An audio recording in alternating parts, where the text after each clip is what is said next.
Also, there's a possible treatment for autism that some say is curing children. Baxter Burley looks and acts like a normal 6-year-old, because he is. That's why it's hard to imagine that at age 3, he had full-blown autism. The same regional center that gave him the diagnosis, the same group of people, reversed his diagnosis. Something else that reversed, the amount of mercury in his system. It went from a high level of 13 to what's considered almost negligible, 0.5. No longer considered autistic. No longer considered autistic. That was a big day.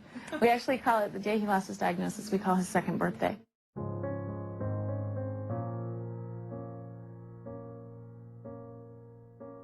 We see children that come through that are severely autistic and, you know, within a year they're mainstreamed in school and out of the spectrum. Some children turn around in a number of months, other children take years.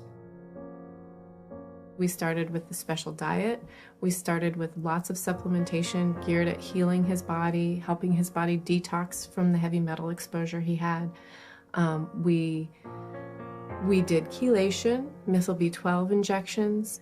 We rented a hyperbaric oxygen chamber for our house. The self-stimulatory behaviors that we saw so much of are all gone. He's not covering up his ears. We went from the baby who had no language and no social interaction and was lost in his own world to a child who is very verbal and very social. He's very much engaged in relationships with everybody in the family. Quinn has a best friend. He wants to see his friend every day.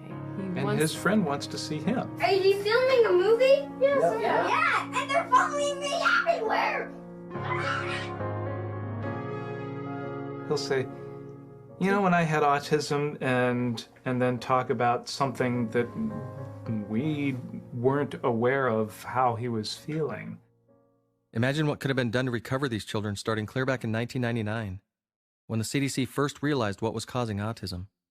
Over 12 years later, they continued to tell the same old story. CDC is not certain how much. Well, there's no simple explanation for the is increase. due to changes in the definition of autism or an improved recognition. Diagnosis and increased recognition. And even though some doctors are recovering these kids, the CDC continues to waste even more critical time by turning a blind eye to it.